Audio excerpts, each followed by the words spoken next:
I'm excited to introduce you guys to Syndie, all you Only Love Today people, because I have not gotten to know Syndie in person, but through online and through her family. And um, she's just been such just a beam of hope and faithfulness during her life. And so if you don't know Syndie already, she is an extreme extrovert, which I can relate to, Yeah. who loves Jesus. She loves her four children, and she loves exploring the outdoors through camping, fishing, and traveling. And she also enjoys playing games and entertaining friends in her Arizona home.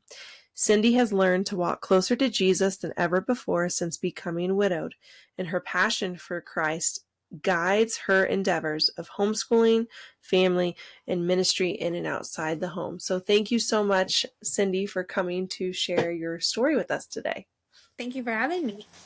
Yes, I'm so glad. And I was even trying to remember if we met once in person like decades ago We when you did. lived. We at my mom's house. You remember we played Killer Bunnies?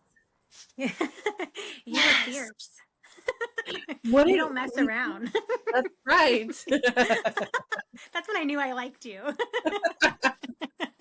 Yeah, I'm definitely the parent that, like, my husband's like, go easy. Like, they can win. And I'm like, no, they need No, to know.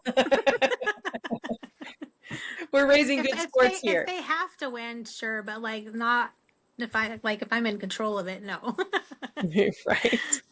Oh, but yeah, so, and then since then, just friends of her family, and then just following her online, and then just seeing her life kind of happen online. But before we get into that, can you just introduce us to who you are, what you do, and what your family looks like right now? So, I am a stay-at-home mom of four kids. I have Connor, Branson, Colston, and Brinley. They're 14, 12, 10, and 8. And I just staying home raising them. God has blessed me to be able to still stay home and homeschool them, and just doing some housework at our house. And it's pretty simple. I have a pretty simple life. I'm very involved in my church right now. We host Bible studies and just stay very busy because, like you said, I'm an extreme extrovert, and so yeah, so that's kind of pretty simple. That's awesome. That's awesome. And yeah, just we were talking about just almost 2 years ago. So Hmm. very recently, you became a widow Yeah, out of nowhere. yeah. And so your whole life has changed a ton Hmm. in the last 2 years. But I've been Hmm. so encouraged by your faith and just how you are sharing how you're walking through this in your own personal life, but then with your kids, and then, just the intimate things. I think just journaling or putting out on Facebook, like, I know it's ministered to me Oh. in my walk with the Lord. And so I'm just excited for you to share some of how God has moved and provided, and the Hmm. miracles that he's done before and after, you know, Yes. this Yeah. new phase of life that he has you in. So can you maybe just kind of take us back to the beginning and share what some of your family has walked through these last 2 years? Let's go to actually the very beginning. We were about 2 years into our marriage, and we were driving down the road one day, and he looked at me. I remember I was pregnant with our first child, and he said, I don't think I'm going to live to be very old. And I was like, what? Well, what do you mean by that? And he's like, I don't know. I've just had a feeling since I was very young that I would not live to be very old. And I was like, well, what do you mean? Like 60s, 50s, 60s, early 70s? Like, what do you mean by not very old? He says, I don't know.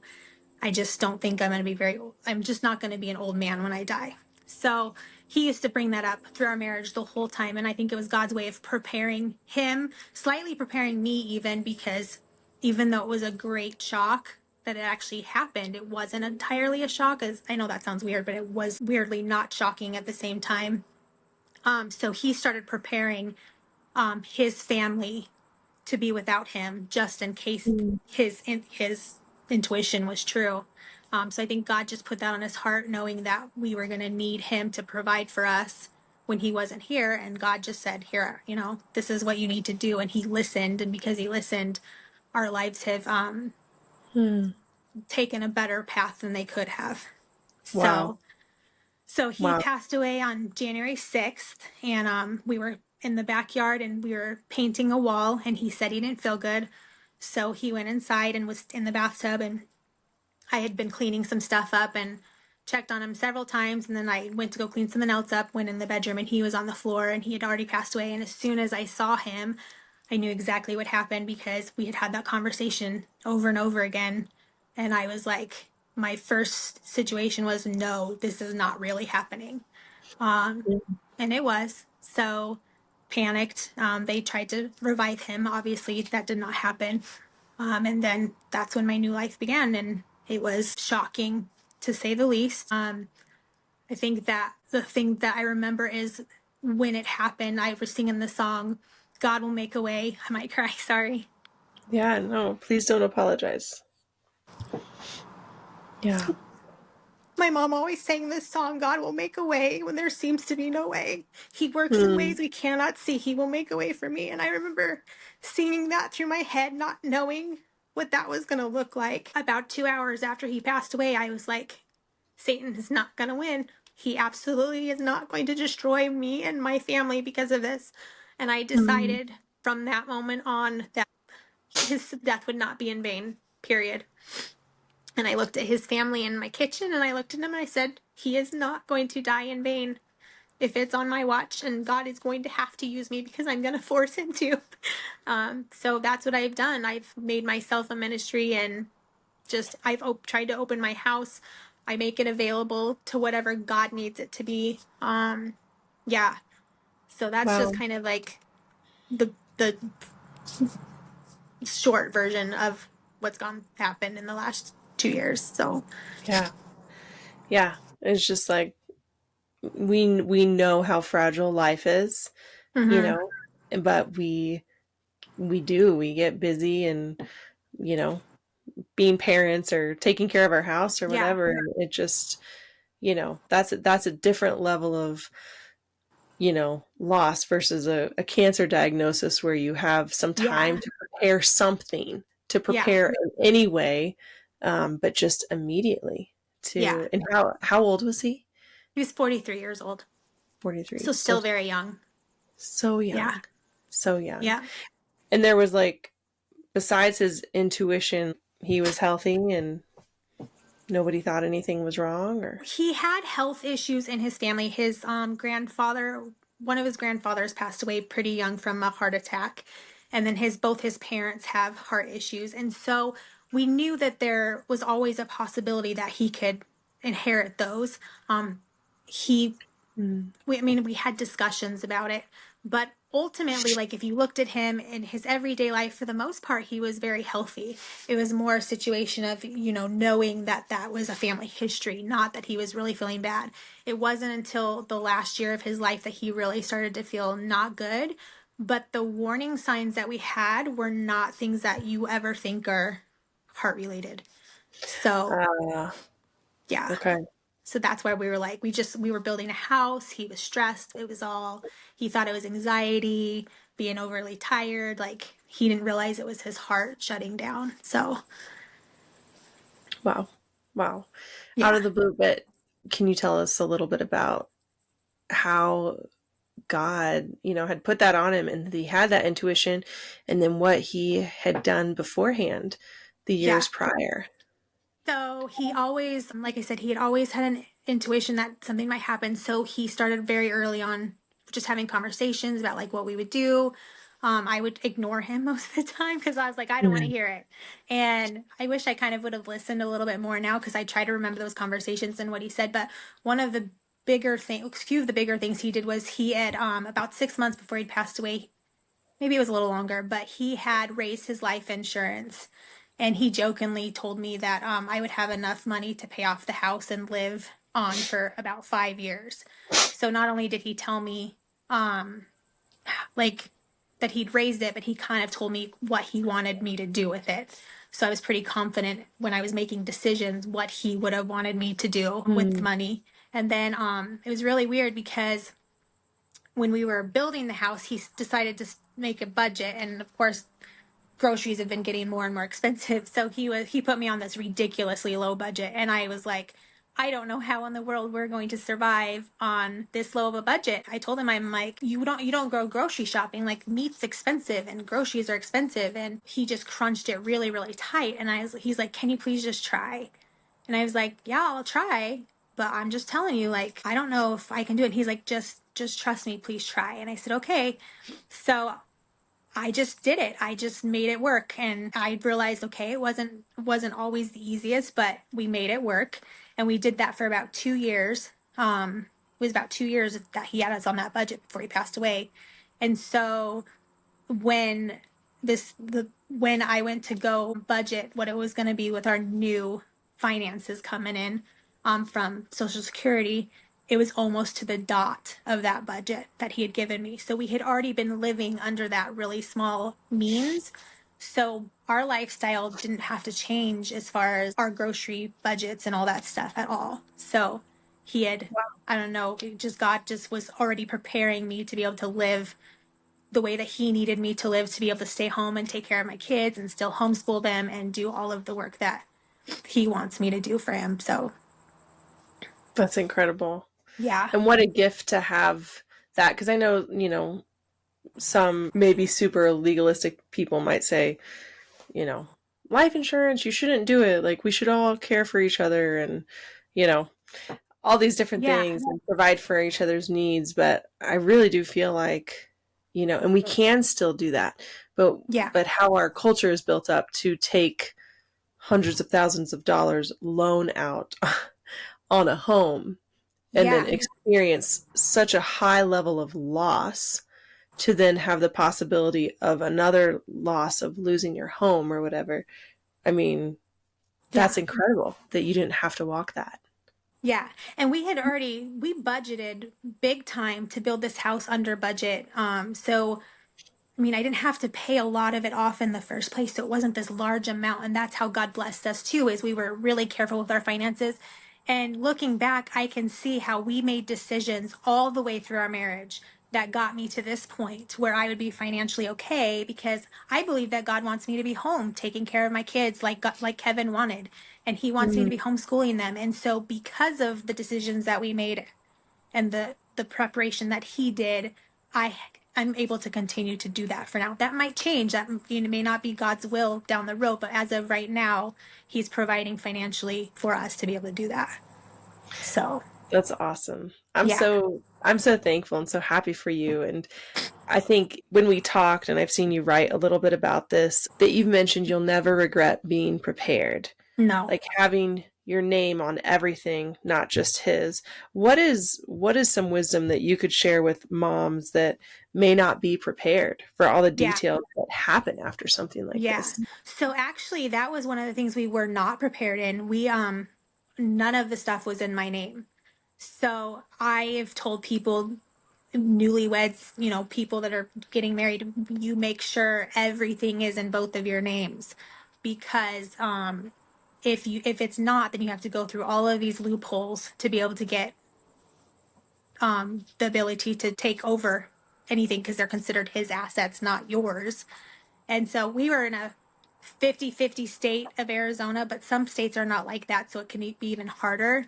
Um, but yeah, it just makes it a lot easier if it's already all in your name. You don't have to go get any title switched over. I mean, I had to get my name on all of our vehicles. I had to get my name on the house. I had to get my name on our taxes, like everything.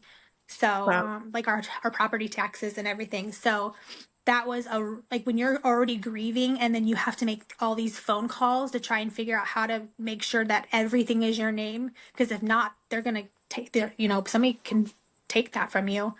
So I Hmm. was like, just making sure that I had all of that squared away on top of grieving when you're already Yeah. distraught and you don't you like you get this brain fog that's, I can't even explain it, but it just makes it really hard Mhm. to function. And so doing all of that would have been a lot easier if I had had my name on everything already. So like making sure you've got passwords, like a notebook with every password to all of the emails and all of the accounts that you have bills under, and all that kind of stuff is just really important to make sure you have, just in Yeah. case. And it sounds horrible because you don't want to deal with those things, but you're going to wish you had when you're grieving and not thinking as well. And so you've had to walk through not only like the heartache, but then, you know, we don't talk about that as much, you know, all the things that come afterward, the details, you know, Mm-hmm. that you're Yeah. talking about that you have to take care of. What are some of the just even like before like the just caring for the souls of your kids through all this? What are some of the practical changes that you guys have had to walk through on your own? Just even like you're making major decisions on your own now. Yeah, I went from one man's house to another. So I was at my dad's house and then I got married and so it's been a really big adjustment. I've always felt like I had somebody over me who kind of helped me make decisions, and I always had somebody to discuss things with, and now I'm the one who has to make the decisions solely on my own. I'm like, if I make a bad decision, it's my decision. So that can be really stressful. You're like, am I doing this right? I think when you move out of a house and you have time to live by yourself, you're doing it by yourself and you don't have kids to worry about on top of it. But when you add four kids that you're caring for on top of trying to learn all of this stuff, it can be very intimidating. So I just had to learn how to do it everything on my own, make all the decisions, do all of the. I mean, we have to deviate the housework, but like I'm still responsible for a majority of it. All of the travel, like I do all the driving and all the stops, and like it just changes every aspect of your life. Hmm. So, Yeah, because it's my dad always says, you know, like crisis or grief are really hard, but the good thing is that life keeps moving forward, and the bad mm-hmm. thing is that life keeps moving Keeps moving forward forward. Yeah, because so you true. here you are like at this like low point, but I'm sure your 6-year-old was like, "Hey, I'm hungry." Like, you Yeah, know, for breakfast, and you're just yeah, like, yeah, "I want to crawl into a hole for like a yeah, year." yeah. And I knew I couldn't do that. So I had walked through a little bit of depression, postpartum depression. And so I had already knew practical ways to put one foot in front of the other, and one of them was getting out of bed and opening all of the blinds in your window, like all the window blinds, because letting the sun in. I don't know why, but it changes. And I always sing. So let the sun shine in, face it with a grin, or something. Like I try to sing something as I'm opening those to Mm, like start off my day, or even silly stuff like making sure I make my bed, because I just feel like if you just do things they're just routine, then you have a harder time falling into a funk and not getting out of mm, bed. And I had to mm, just make those choices to say I have four kids that are in the living room, and if I don't do these simple little things, then they're going to suffer because their mom's not going to be able to function for them. So, mm. That's a different weight to carry yeah. everything as a Yeah. solo parent. Yeah. Yeah. How has your walk with the Lord changed? I love the song that you said you were singing in your heart. I have not heard that song in so long. That God will make Yeah, a it's an way. old one. I love that song. Me I too. My mom love used to that sing song. it all the time, and I believe it's just one of those things where I pulled it in the right moment to know that he would make a way, and it was comforting, and all at the same time as being like confusing of like I don't know how he's gonna make a way. But as far Mm, as my relationship with God, like I grew up in a Christian family. I always knew who Jesus was. I always knew who God was. I always had a relationship with him, but the verse that talks about he's near to the brokenhearted is I've never felt it to be so true in my entire life. I've had discussions with people who are like, I don't really hear God, and it's like I have these moments where his voice is just so clear to me, and it's the craziest thing because I'm like, I know his voice now. I know what he's saying. Like, there's not questions about it because he's near to me different. And I feel like it's like he's like, well, I, I, I'm everything that you need. You lost your husband, but I feel that I feel that void, my provider, and all of that. And so Yeah, my relationship with him has grown tremendously, and I feel him in ways that I have never felt him before because of it. So it's really sad because you wish that you didn't have to walk through something so difficult to feel that. But the blessing that comes from being that close to God is like, I don't want to ever go back to that either. Like, I don't ever not want to feel him that close to me ever again because it's Mm. just there's just so much peace and happiness and joy. I mean, there's heartache, but there's still so much joy and peace when you know that he's looking after you and he's taking care of you. And I have no doubts in my mind ever right now that he's there taking care of me and that he will provide because he just proves it over and over and over again.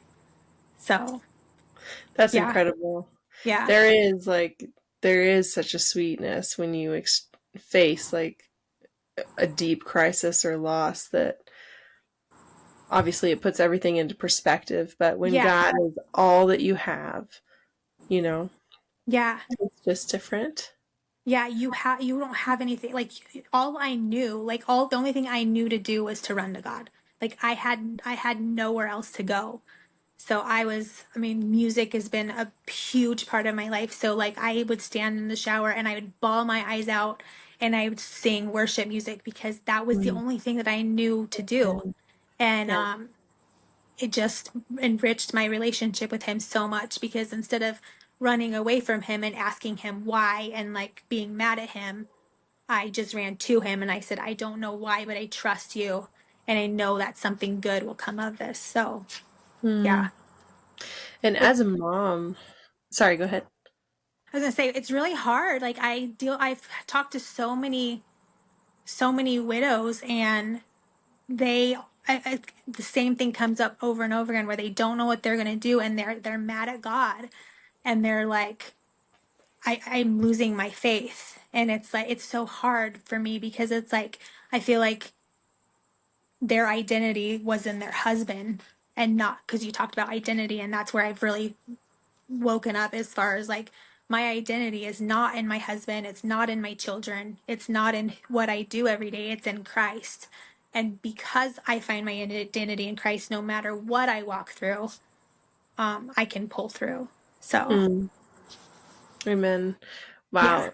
Yeah, I think such a loss is not only just on you, but then as a mom, our hearts ache differently when our kids' hearts are Mm-hmm. broken. And Yeah. how have you seen your community, God's people, and just the Lord help you walk your kids through something like this? Yeah, so for them it was a different it's a different loss obviously. The good thing about it was is I was always their constant because we homeschool.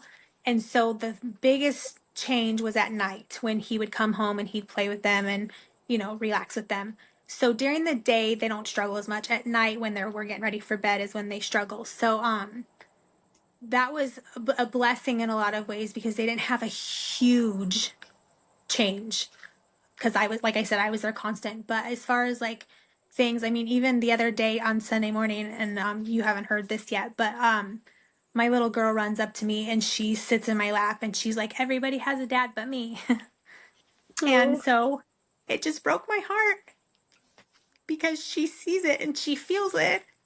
And what do you say? Like you can't. There's nothing you can say except for you do have a dad. He's just with Jesus, and you'll get to see him again. And like, but yeah, it's hard. It's harder at times watching your kids suffer than it is going through it yourself. yeah, So, for sure. And I don't know what age it would be, quote, easier to be young and talk through just saying whatever you feel because children are yeah. just so real, Yeah, they just open. They just say whatever's on their mind, yeah. or to be And older and have more memories with him yeah. I and don't long know. for him. I don't know. I can't I mean, I just know what we're going through. I know that our communication is very open. My kids will come in at night and sit with me and sometimes they'll cry or sometimes they just want to talk about him or sometimes they'll be like, "Can we watch a video of dad?" I'm so thankful for social media and our video cameras now because of the pictures and the videos that we have of him. because they're able to, like, Brinley will never have to not, like, it won't be as easy for her to forget because she was the youngest. Yeah. Because we have video, you know, of him being goofy and stuff like that. So that's the blessing. But yeah, um, it's just one day at a time. Yeah. Or like 1 5 minutes at a time. Sometimes it's 1 30 seconds at a Yeah. time. Oh, and do your kids I know you're far away from a lot of family, but do they have other like father figures or grandfather figures that love on them or have stepped up maybe? Yeah, so they have their papa is amazing. He's been a constant in their life. He's a hard worker. He always encourages them to work on the house with us, and he did a great job raising his son, so he's doing a great job like helping me. But for a while there, actually I was a little bit discouraged because um, he is really busy and he's got a lot. You know, he doesn't have a lot of time on his hands, and my kids they really do need a full time man, but that's not the reality. So when we ended up in our new church, the men have stepped up like you would not believe. Like they love on them. They take them to do things. They're actually going with one of our elders next week, and my two older boys are going to a men's retreat with them. They're going camping. So he just talked to me out of the blue, said, "Hey, can I take your boys with me?" And I was like, "Yes, please." Like, they just need that guy. And then right now they're at a discipleship group for young men. So they have some godly men just pouring into them and talking about guy things with them. And so yeah, God totally blessed us with the congregation we're in, and they've just stepped up That's big time amazing. and just Praise filled a God. very big hole. Yes, because I was What concerned. Yeah. sure. Well, and what can, for those of us that maybe know widows or, single moms who's, the husband has stepped away or whatever, what are some practical things that really helped you that other people did and Yeah. do offer to do? Like, I guess the elder taking your boys, just pursuing you. Yeah. What can we do as a church to be better about serving widows and single moms? One thing that I will say was really big for me right off the bat was I had a guy from my husband's work, and he called me every single Friday and prayed with me for probably about 4 or 5 months.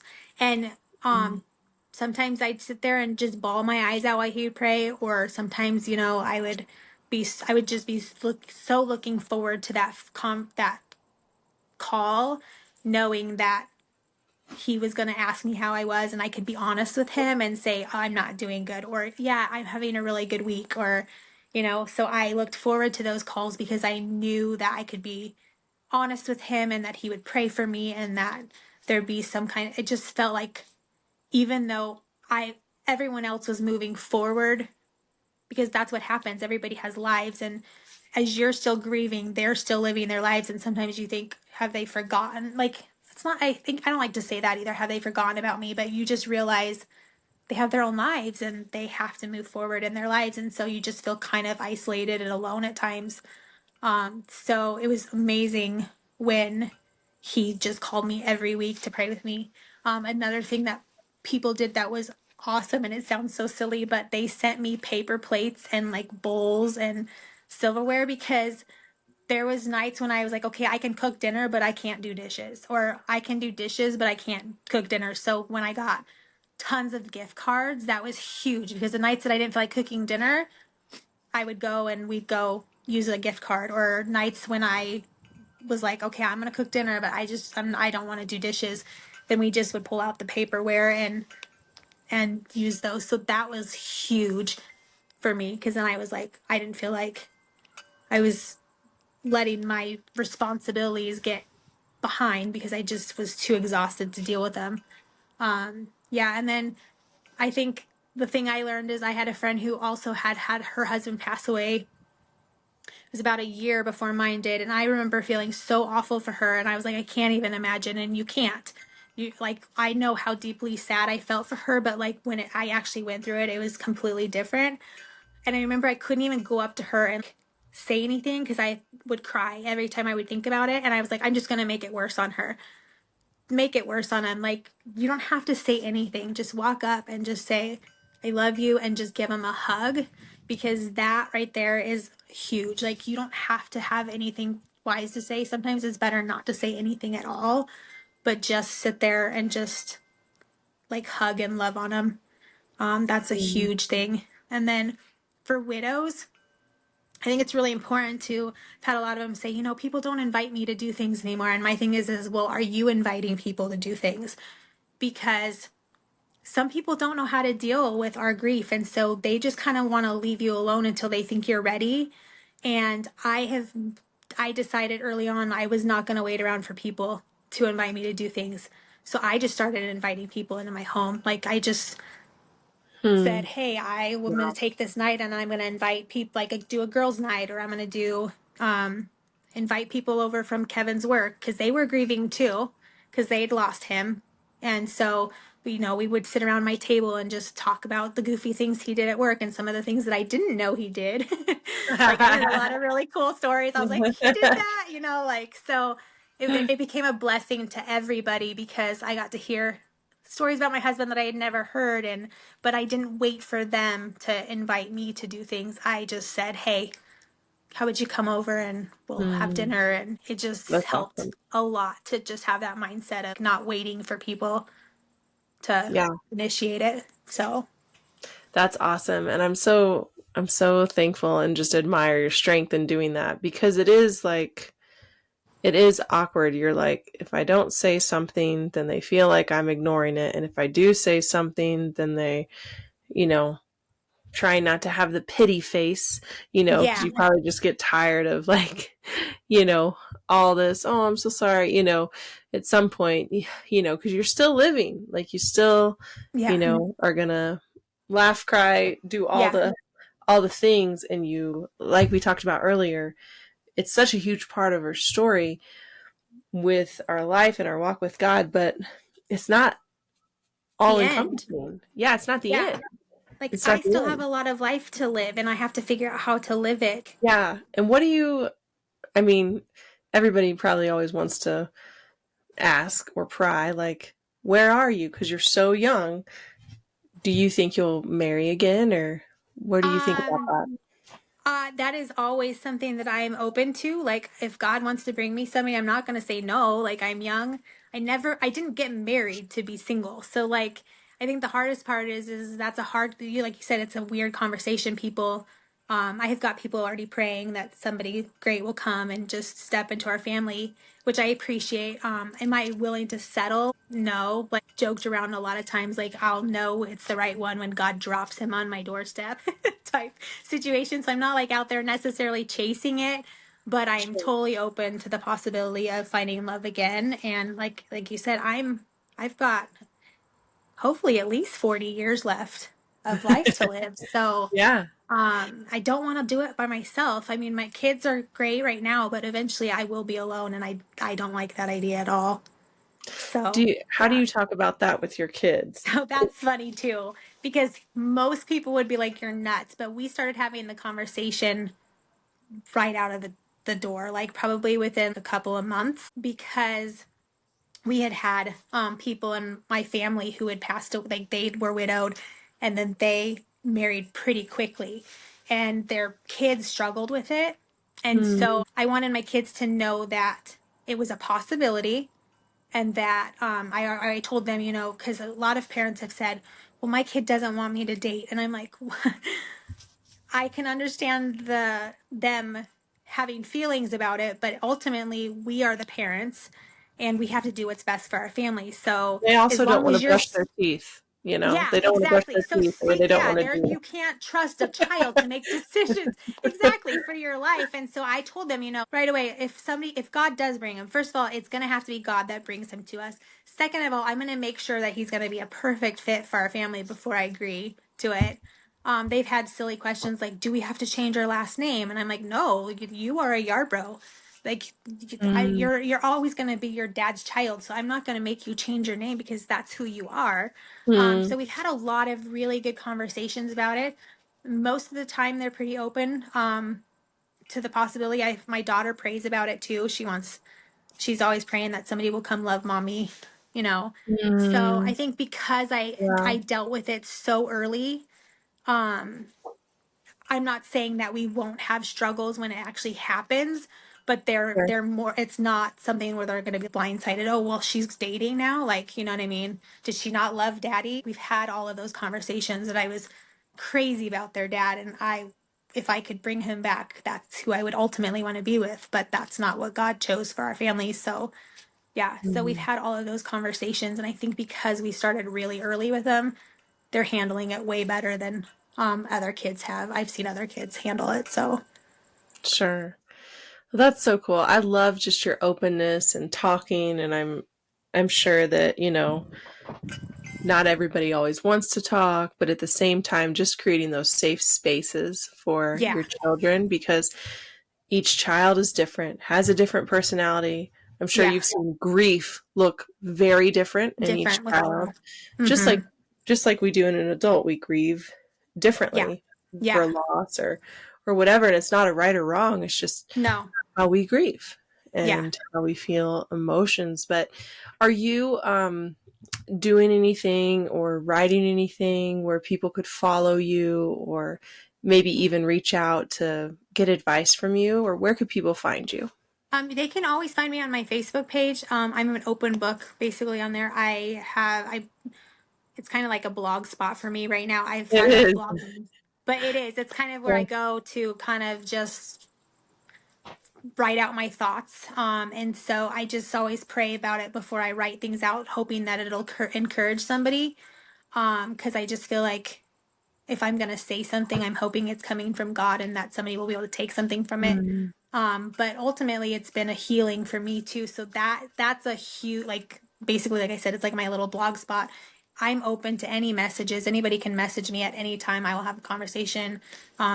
We can exchange phone numbers if they've lost a spouse or and they are, they want to talk. I'm okay with having phone calls and just walking them through it and just mm, being there for them because it's just hard. So yeah, yeah. I don't have any blog pages as of right now, but I've been asked to write a book by a lot of people, so I'm kind of starting that process, I think. So we'll see what comes of that. That's awesome. Yeah. Well, I'm so thankful for just your time and your vulnerability to share, um, just very, very transparently a major significant loss in your life. But I pray that just you sharing it will just continue to bring more healing, but also it just offers hope for those of us that haven't gone through it yet, but that maybe have gone through. And we have hope in Yeah. Christ, and everybody's story is going to be different. So thank you so much for coming in today. Thanks for having me. Thank you for joining the Only Love Today podcast. I hope you were encouraged to look like love no matter where God has you. If you want to learn more about what we discussed, be sure to check out the show notes and head on over to onlylovetoday.com.